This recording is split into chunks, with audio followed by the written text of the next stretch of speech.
shit's in the safe. Got me a spot out the way. Nigga just tryna be safe. Let's get to sports talk. He finally he can go to bed at night. No more stress, yes, but something needs to happen. He's not the only person that needs to be fired. Keep going. Scott Say what Perry. you mean. I'm gonna say it, Rachel. Scott Perry, Steve Mills. How long do they have? Like they've been running this for over a decade now. No success. Can't keep blaming the coaches now. Come on now. Something else got to shake. I'm happy for Fizdale in a good way. Now he can get away from this. I don't think they have decided who the interim coach is going to be. My feeling is that it was going in this direction. Right. And I don't think they wanted to do this soon. The question is when you make this change, you want to have everything lined up and decide who the interim is going to be, and you want to tee them up for success. But when you lose by 37 at home and the way things have been going, it just felt close this morning at least. And obviously it was. I mean, look, and we don't know what precipitated this happening on this day. Obviously, Adrian. Anyone that take that next job, if you not doing well, be prepared to lose your job. Because it don't be your fault. I understand the coaches have to coach, but it's up to his players to go on that floor and execute every time they step on that floor. It's some games that you'll watch, they are 25 points, and then you turn back on to that game, they lose by 40. It's up to his team to be consistent. It started with the front office. That's not the only problem they have. Because any coach you hire, it's going to be you looking over your shoulders. You don't know how long you have in this job. It's none of the wins are panning out when you coaching.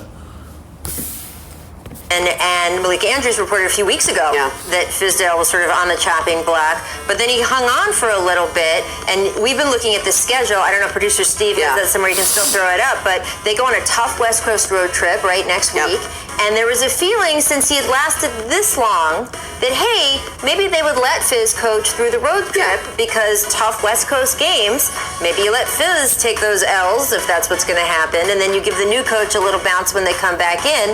Maybe James Dolan got involved after that 37-point loss at home. Frank Isola reported that when Scott Perry and Steve Mills came out and gave that very unusual press conference after 10 games, that it was because James Dolan had been talking to them loudly about what had been happening during that game during halftime in the third quarter. So we know that they have an owner who has already shown this year that he is frustrated and that he is not hesitating to get back involved again.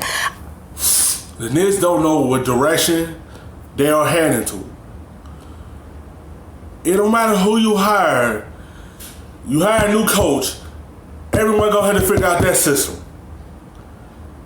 Like, you gonna have to keep a coach and see what he can do first. Let him stay a little couple more years and see can he turn this around and get the guys acclimated into his system. Now everyone gonna learn a new one as soon as you hire him. Knicks is a tough job because it have to do with the type players they bring in. That's the big part too, and they front office haven't had success, and these guys still are in the front office.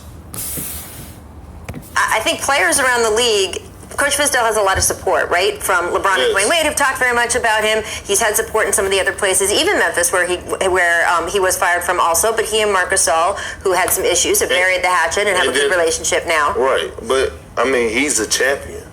Like, Fizz is a great coach. Just he has to be put in a good situation. But you know, you just look at this whole situation is just wrong. He was set up for failure from the jump.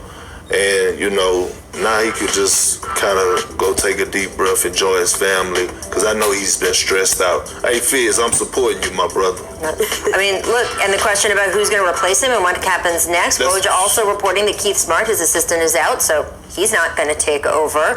This is a team that has a lot of young players, but also a lot of soon-to-be free agents, if not at the end of this season, the end of next season, guys who are playing for contracts. The Knicks front office put these guys on short-term deals. They really put a collection at power forward, and there are guys who sort of maybe aren't all united in the same way. I'm not saying that they don't go out there and try to win.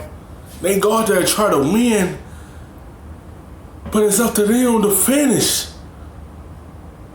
He's a good coach. He was just in a situation that he shouldn't have been in.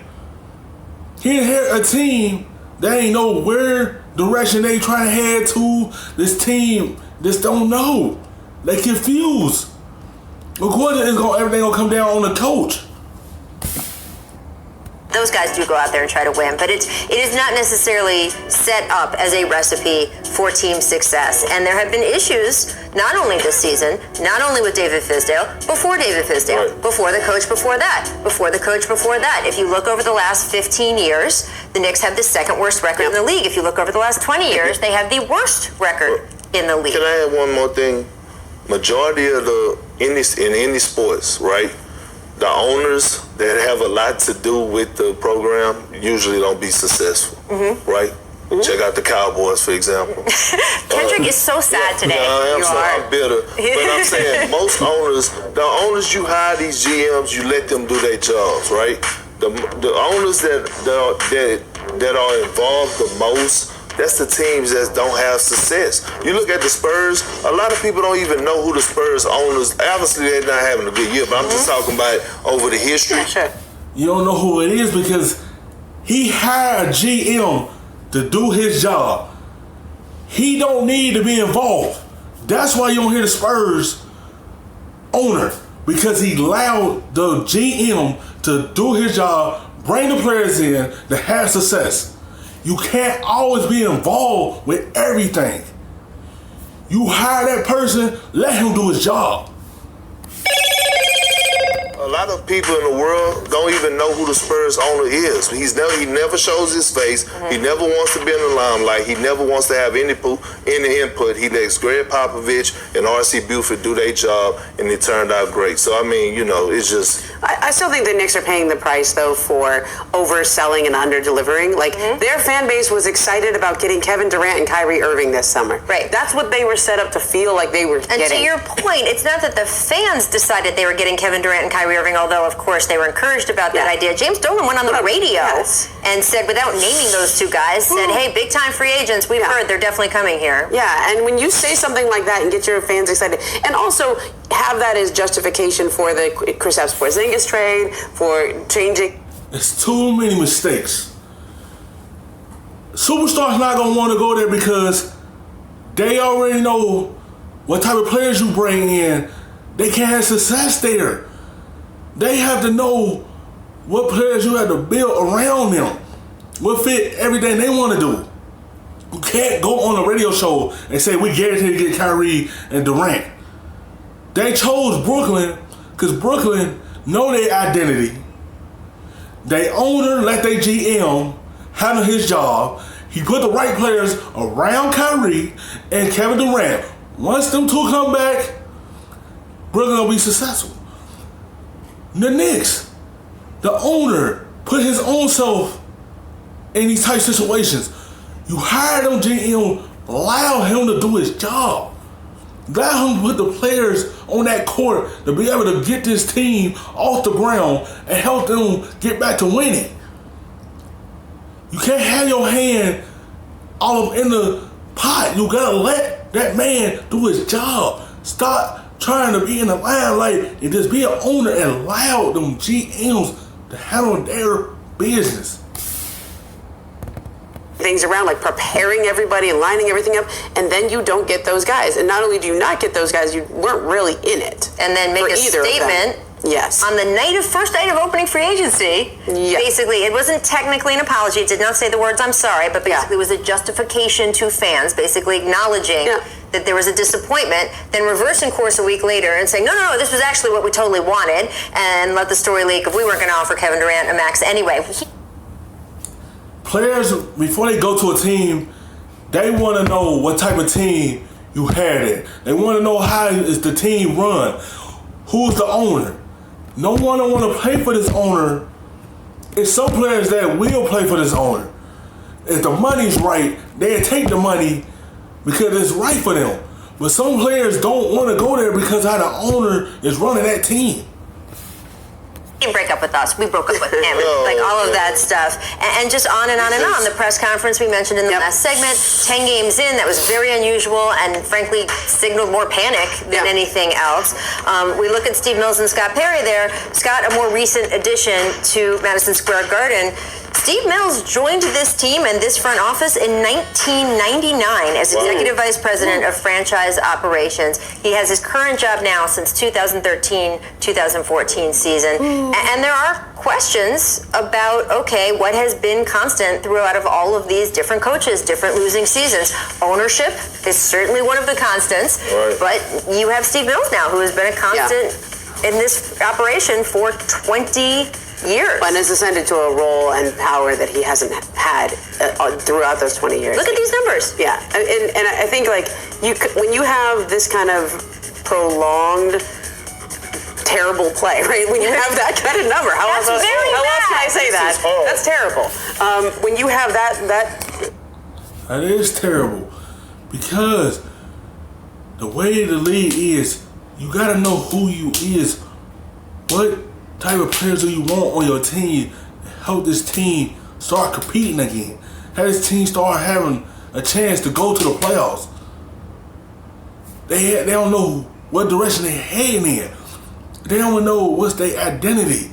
They don't even know. So they just hand out contracts because no one's trying to be that destination. They don't know what direction you're heading in.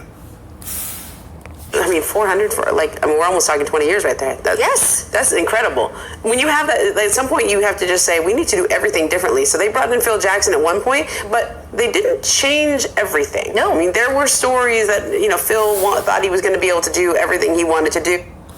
That's the problem. If you can't do your job, nobody don't want to be there. You have to allow that person to do their job.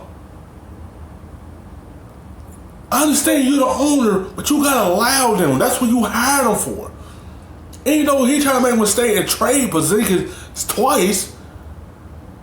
That's the wrong direction y'all did with letting him go. He left because the type of team you built around. That's why Porzingis wanted to get out of there.